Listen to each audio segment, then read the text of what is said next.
Salve, salve, pessoal! Estamos começando o primeiro episódio do podcast Carretilhados. Eu sou Diogo Valença e junto comigo estão Henrique Simão e Pedro Hernandes. Fala, Diogo! Fala, Pedro! Cara, muito feliz em participar desse projeto. Vamos com tudo aí, vamos ter bastante assunto interessante aí para discutir nesse mundo da bola, hein? E aí, Diogo, e aí, Simão, prazer estar falando com vocês. Projeto muito legal aí que a gente está iniciando. E vamos conversar, né? Que seleção brasileira sempre rende bastante assunto. Isso aí é um fato indiscutível, né? E, bom, para quem não sabe, nós somos 3 estudantes de rádio, TV e internet e criamos esse podcast com a intenção mesmo de discutir vários temáticas que envolvem a mitologia do futebol. E nada melhor do que começar com o solo nacional, né? Falar sobre a nossa própria seleção. Não só por isso, Diogo, como também que a gente já tivemos vitória hoje. Seleção brasileira rumo ao bicampeonato olímpico. No dia que a gente está gravando isso aqui, o Brasil venceu o México nos pênaltis aí. Eu acordei esse horário, eu confesso que fiquei acordado aí às 5 horas da manhã para acompanhar a seleção. Vi lá o Santos pegando pênalti, alguns gols perdidos. Eu não sei o que vocês acharam muito dessa partida, a gente já pode até começar falando dela, Diogo, para depois expandir os assuntos. Mas eu achei assim, o Brasil um pouco... que já, aliás, eu acho que o Brasil já sofre um pouco por enfrentar outras seleções que não tenham que levar jogadores na idade e tal, mas eu acho que é um bom teste as Olimpíadas. Tem gente que não gosta que o Brasil participe e tal, mas eu acho válido a experiência do Brasil participar, e até porque a gente já ganhou, né? Então a gente só tá defendendo o bicampeonato, já tirou esse peso. Então, cara, sabe que eu não consegui acordar para assistir, não fiquei muito animado para assistir o futebol masculino nessas Olimpíadas. Acompanhei os primeiros jogos, mas acabei vendo muito do futebol feminino. O masculino eu não assisti muito, fiquei bastante chateado que o Brasil, a seleção feminina, caiu para o Canadá, e o Canadá bateu os Estados Unidos depois de mais de 30 anos e foi para a final das Olimpíadas. E assim, eu estava mais animado para o futebol feminino, o masculino não me atraiu muito, mas pelo pouco que eu acompanhei ali do jogo, a seleção brasileira não fez uma partida tão boa, né? Eu acho que igual você falou, Simão, já entrou com a sensação de que já ganhou, e pelo que eu ouvi dizer, o Matheus Cunha fez muita falta hoje, né? E uma coisa bem interessante que eu vi no percorrer do jogo, na verdade, da Espanha, mas que engloba a partida do Brasil, é que tanto a Espanha quanto o Brasil, os finalistas, não estão tendo o desempenho que se espera, nenhum dos dois. Mesmo tendo chegado na final, ambos estão devendo um pouco, né? Essa é a visão dos comentaristas e também dos especialistas de futebol quanto à atuação das seleções. Mas, claro, né, nós temos grandes talentos dessa seleção. E, pois é, a utilização de jogadores mais velhos deixa evidente que a nossa lateral direita pode ser um problema para o futuro, como está sendo para agora, né? Porque sempre foi uma incógnita, um substituto para o Daniel Alves, então tiveram que recorrer a ele próprio, né, na utilização na lateral direita, né? Porque a gente tem um problema aí que tem que ser bem avaliado. Inclusive, eu cheguei a ver pessoas no Twitter falando que essa era a oportunidade para a gente buscar um substituto de fato para a lateral, porque é uma posição escassa no futebol brasileiro, na seleção principal, inclusive. Aí a oportunidade que a gente tem de colocar alguém novo para buscar uma formação vestindo a camisa da seleção brasileira acabou se desperdiçando. Eu confesso que eu deveria ter alguém ali para lateral direito, justamente para aproveitar esse fator das Olimpíadas que o Brasil já ganhou, não tem mais tanto esse peso, para colocar alguém mais jovem ali. Mas também entendo o fato do Daniel Alves lá, que é um cara que tem muitos títulos na carreira, tá lá. Ele é bom de grupo, ele é bom para estar junto com essa molecada aí. É claro, e eu falo isso considerando o fato do São Paulo ter que arcar com ele, mesmo não tendo jogador. Mas, enfim. É isso que vocês falaram, né? A lateral direita é uma das posições aí que a seleção brasileira enfrenta mais carência. Mas queria ouvir um pouquinho de vocês dois aí, se vocês acham que Daniel Alves chega em forma e vai jogar a Copa do Mundo ano que vem. Ele tem 38 anos, vai fazer 39 lá pelo mês de maio. E vocês acham que ele chega bem para essa Copa? Vocês acham que ele vai ser titular ou a gente precisa correr atrás de outras pessoas? Observando a partida de hoje mesmo, já dá para perceber que ao final da partida ele estava com gás para correr, para marcar. Então, realmente ele tem um físico impressionante, né? para a idade, e é bem possível que ele esteja disputando a vaga. Eu não garanto, não ponho minha mão no fogo para dizer que ele vai estar na Copa, mas de fato ele é uma pessoa que deve estar com muita vontade de disputar essa Copa, né? Isso a gente vê nas declarações dele também, e no modo dele agir, tipo, dentro dos jogos, assim, tipo, dá pra ver que ele chama a responsabilidade. Então, mesmo que ele não vá como titular pra Copa, ele pode acabar aparecendo como um líder de elenco nos reservas, né? Que realmente é bem importante ter uma liderança, assim, dentro do elenco, mesmo que a pessoa não jogue. Bom, eu acho que se depender dele, ele vai, com certeza. Se for no que for na vontade dele, Daniel Alves estará no Catar, sim. Mas se me perguntasse isso em 2018, depois daquela eliminação do Brasil e tal, a gente já não daria o nome dele como certo na seleção, não. Mas passado esse tempo aí, caso ele consiga trazer o ouro para o Brasil nas Olimpíadas e seja convocado pelos amistosos que vão vir ainda, vai ser um bom teste para ele. E concordo também com o que o Diogo falou, caso nem que for para se titular, um cara ali mais de vestiário, que vai entrar para dar aquele suporte ali, também se a gente não tiver resolvido esse problema da lateral direita em pouco tempo, né? Beleza, era isso que eu queria ouvir, mas aproveitando aí para pegar esse gancho, para a gente finalizar esse assunto das laterais, o que vocês acham do Gabriel Menino? Tem potencial para jogar na lateral? O Gabriel Menino, atualmente no Palmeiras, foi convocado ali na lateral, mas acabou não sendo tão aproveitado quanto a gente esperava antes da convocação do Daniel. Chama muita atenção o fato dele ter muita versatilidade, né? Uma coisa que, por exemplo, eu gosto de jogadores como o Fabinho, né? Que podemos ver na temporada que ele joga de volante, de zagueiro, de lateral. E é isso que eu gosto do Gabriel Menino. O fato de ele poder jogar de volante, de ala, de lateral. A versatilidade dele é uma coisa que me atrai. Então, eu acho que ele realmente é um jovem bem promissor. E temos outros talentos aí, mas a gente não pode tirar o olho dele. Um talento que eu gostaria de chamar a atenção é Emerson Royal, né? Agora está definitivamente no Barcelona, deve ganhar mais oportunidades nessa temporada, então é outro talento aí para observarmos, mas claro, né, não podemos dispensar a experiência. Atualmente o lateral mais requisitado dentro da seleção é o Danilo, mas ainda assim, tipo, também tem experiência do Daniel Alves, e são todos concorrentes a essa vaga de Catar. Bom, eu acho que ele é um dos candidatos, sim, a ocupar esse tão requisitado espaço na lateral direita.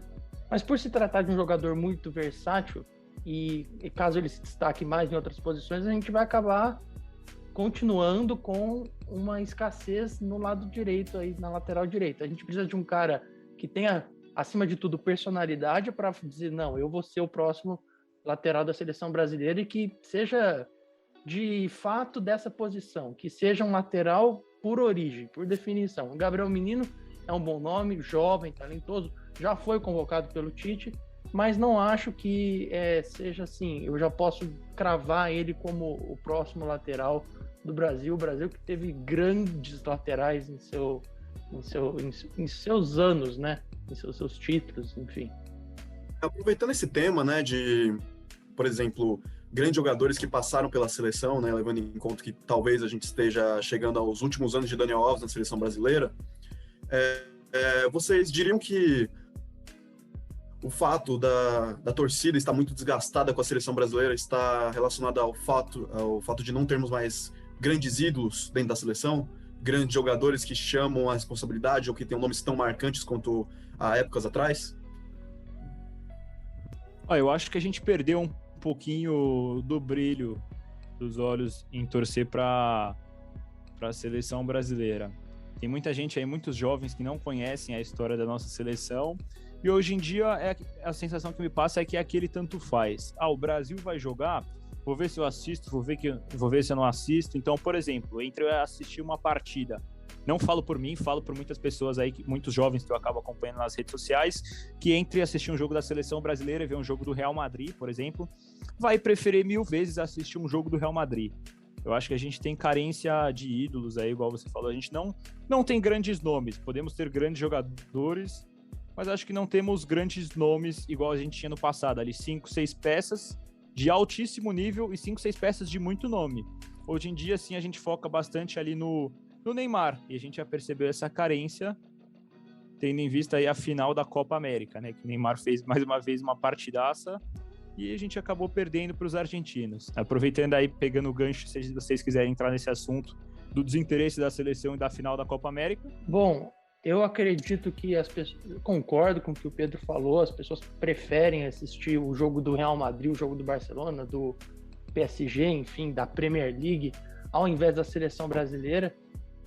Eu vejo isso eu vejo isso de forma bastante triste, na verdade, porque eu gosto muito da seleção brasileira, assisto sempre que dá, mas também não sou aquele torcedor que vai assistir um amistoso do Brasil contra uma seleção de menor expressão, assim. Eu posso citar exemplos da América Central, exemplos da Ásia, mas pelo fato de ser amistoso e de não ter muita relevância para o futebol. Mas eliminatórias, competições ali como Copa América, enfim, por mais que não sejam, aliás, de tão alto nível, eu tô assistindo, eu tô torcendo pelo meu país. Eu gosto bastante dos jogadores da seleção.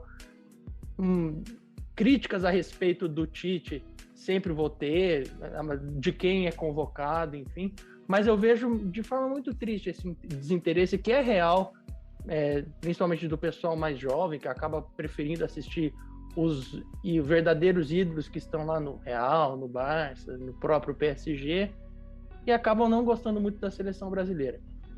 E vou além, eu acredito que a seleção brasileira, não enfrentando adversários como Espanha, Portugal, a própria Itália agora, né, ela acaba sendo sim prejudicada. Uma Bélgica, a gente pode citar, acaba sendo prejudicada quando vai jogar uma Copa do Mundo. Porque a gente sabe que o futebol acaba sendo muito nivelado lá no continente europeu.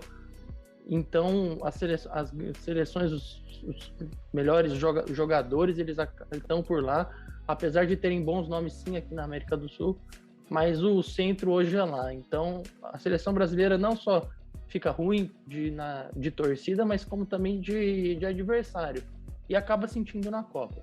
O reflexo disso que eu diria com certeza é que na última Copa do Mundo, as semifinais só tinham times europeus, né? Porque o investimento lá em futebol é uma coisa diferente, né? Por exemplo, a gente via há mais ou menos 20 anos atrás, aqui os times brasileiros eram páreos para os times europeus.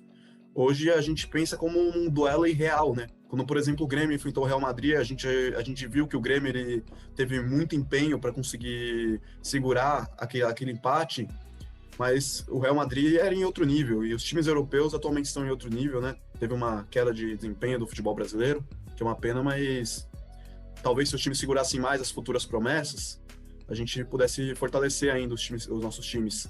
E, inclusive, eu já queria levantar um tema polêmico para vocês, para um possível encerramento.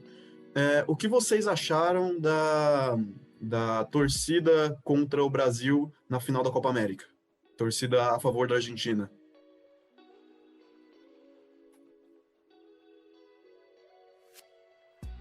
Cara, eu não sou favorável a isso, sabe? Eu sou daqueles que preferem aquela expressão mais clichê. Então, até se a gente for jogar dominó contra a Argentina, eu vou torcer pro Brasil, eu vou torcer pra eles perderem pra gente. É claro que o Messi tem toda aquela discussão por trás, o Messi merecia ganhar um título com a seleção, mas eu não acho que merecia aqui no Brasil, no palco do futebol mundial, no Maracanã, na nossa casa. A maneira como a Copa América veio pra cá, muito contestada. Assim, meio que o Brasil chamou a Copa América pra cá, e nós fomos derrotados aí para o nosso maior rival. Então, eu acho feio, particularmente a minha opinião, respeito aqueles que preferem torcer para a Argentina, mas eu, igual eu falei, seja no dominó, no truco, em qualquer outro jogo, em qualquer lugar do mundo, eu sempre vou torcer para o Brasil contra a Argentina.